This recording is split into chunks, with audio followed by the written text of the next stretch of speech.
Le 18-20. Julien Bugier. Et notre invité ce soir à 18h18, il va nous plonger dans l'univers secret des trafiquants de drogue. Il publie un livre absolument passionnant sur l'ampleur du phénomène chez nous en France, assez inquiétant d'ailleurs.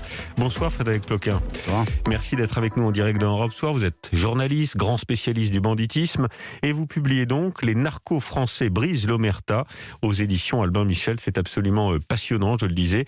C'est un livre dans lequel vous donnez la parole aux trafiquants, aux petits d'ailleurs comme aux gros, y compris des trafiquants d'ampleur internationale, mais aussi à des policiers qui les combattent. On va en parler dans le détail. D'abord, comment est-ce que vous avez fait pour qu'ils vous accordent cette confiance-là ?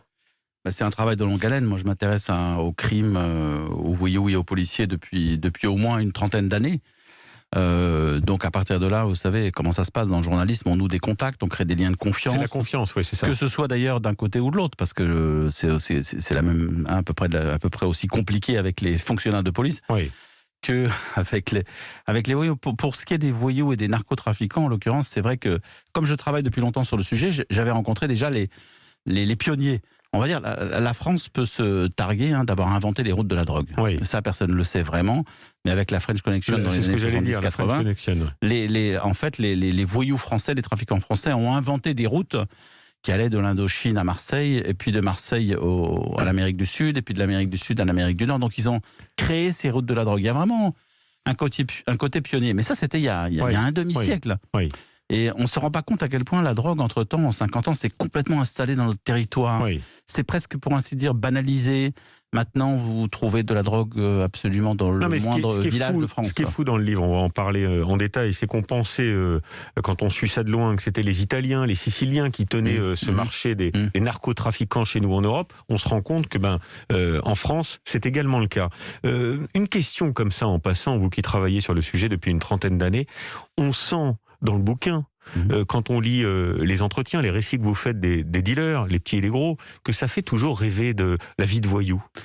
C'est ça, c'est peut-être un problème, c'est l'une des grandes hypocrisies de la drogue. C'est d'un côté, la drogue nourrit des grandes fictions, des films sympathiques, où on a des figures de bandits qui ont accès aux femmes, à l'alcool, à tout ce que vous voulez. D'un côté, il y a ça qui est mis en avant.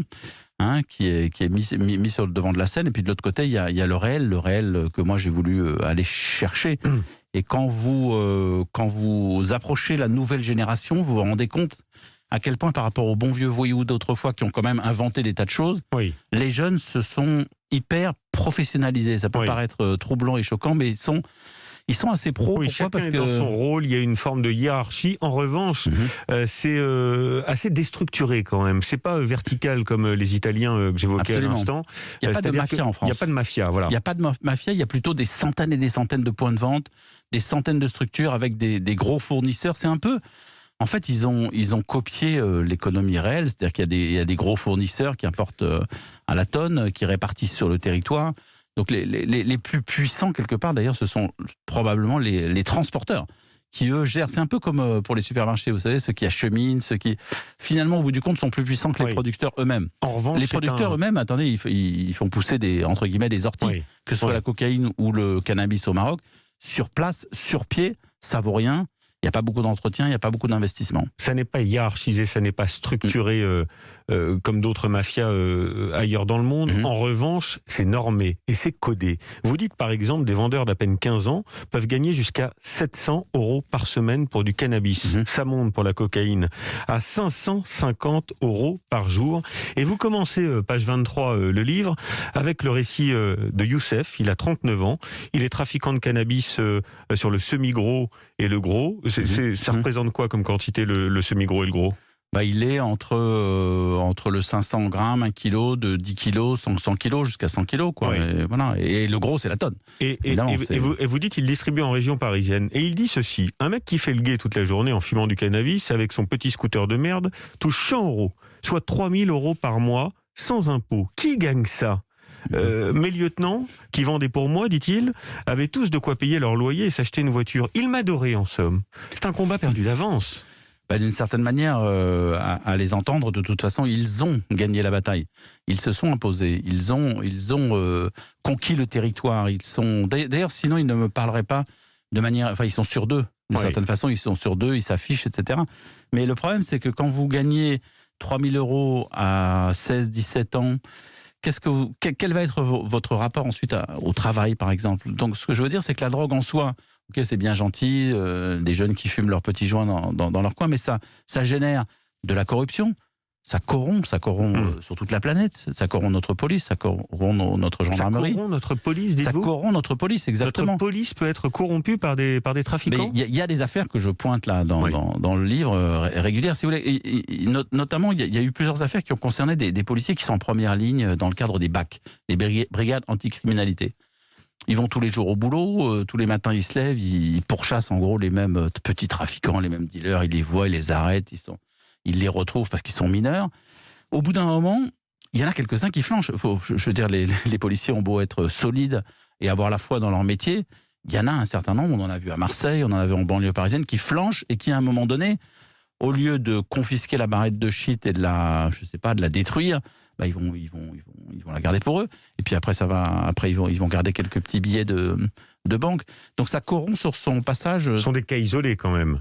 Ce sont des cas isolés, mais la puissance de la drogue, de l'argent de la drogue est telle qu'il y a un danger. Alors, il y a un danger, mais il y a aussi les douaniers, il y a aussi les dockers, il y a aussi, ce que je veux dire, c'est que, et puis il y a des pays du monde, en Amérique du Sud ou en Afrique de l'Ouest, où la drogue corrompt jusqu'au sommet de l'État. Donc c'est aussi ça, c'est socialement, c'est quand même un danger. Vous allez assez loin dans le livre. Hein. Vous donnez la parole, par exemple, à Serge Costello, concernant le 93, ancien commissaire de police, qui qualifie le département de narco-département. Sur quoi se base-t-il pour dire ça? Narco-département, c'est quand même c'est lourd. C'est lourd. Il y a peut-être un petit côté provocateur dans la bouche de cet ancien commissaire à la retraite, parce qu'il est à la retraite, qu'il peut parler librement d'ailleurs. Mais du coup, effectivement, ce qu'il a constaté sur le terrain, c'est que l'impact économique de l'argent généré par le trafic dans un département comme le 93 est tel que ça voisine à peu près, je veux dire, ça finit par faire de l'ombre à l'économie réelle et officielle. C'est-à-dire l'économie clandestine, à un moment donné, et c'est là où on parle de narco-département. Ce qu'il a troublé, lui, ce policier, et moi je l'ai constaté aussi, c'est à partir du moment où on a des élus locaux qui, dans leur commune, vont s'appuyer, recruter pour faire campagne et peut-être même pour donner des places à la mairie sur des trafiquants de drogue. Et ça, on l'a vu à Marseille, on l'a vu en Seine, je ne l'invente pas, on l'a vu à Bagnolet, on l'a vu à Marseille. Là, on peut parler de narco-département parce que la politique et le trafic se mêlent et s'imbriquent. Avec les trafiquants et l'argent de la drogue. Et justement, pour rebondir sur ce que vous dites, il y a tout un volet de votre livre qui revient sur la capacité des dealers à trouver des filons pour blanchir l'argent. Même d'ailleurs, les petits dealers, ils investissent, dites-vous, dans des kebabs, des boîtes de VTC, des petits commerces ou des terres agricoles au Maghreb. C'est si facile que ça de blanchir de l'argent ? Si vous avez la chance d'avoir un bout de votre famille dans votre pays d'origine, je pense à l'Algérie, au Maroc, ou au Sénégal ou au Mali, disons qu'il y a un avantage, c'est que la police française sera bien en peine de confisquer vos biens si d'aventure l'idée la prenait. Donc déjà, si vous êtes un peu malin, vous placez une partie de vos économies là-bas sur place. Mais en même temps, sur place dans le territoire en France, vous avez besoin d'une petite vitrine quand même, d'une petite façade, et puis d'un petit business qui permettrait de légaliser, de faire émerger cet argent pour pouvoir l'utiliser. Parce que c'est bien beau d'être riche, mais si vous ne pouvez pas l'utiliser... Vous racontez d'ailleurs un épisode qui va beaucoup plus loin et qui est assez vertigineux de ce point de vue-là, dont on avait déjà entendu parler. Vous rappelez que, notamment lors de la crise de 2008, les banques qui sont à l'époque en manque de liquidité, avec les faillites que l'on sait, ont fait rentrer en masse de l'argent du trafic, notamment en Espagne. Des sommes colossales. Si vous voulez, le crime adore la faiblesse. Le crime saute sur tous les points faibles. Le crime adore les territoires en difficulté, les pays en difficulté, les banques en difficulté. Pourquoi ? Parce que dans ces zones-là, sur ces territoires et ces établissements bancaires, à un moment donné, tout simplement, il suffit de fermer les yeux. À un moment donné, vous avez quelqu'un qui vous amène 1 million en espèces. Bon, vous pouvez lui demander d'où ça vient, il peut vous raconter ce qu'il veut, n'importe quoi, il peut vous dire qu'il a fraudé le fisc et que c'est pas très grave, ce qu'il peut inventer.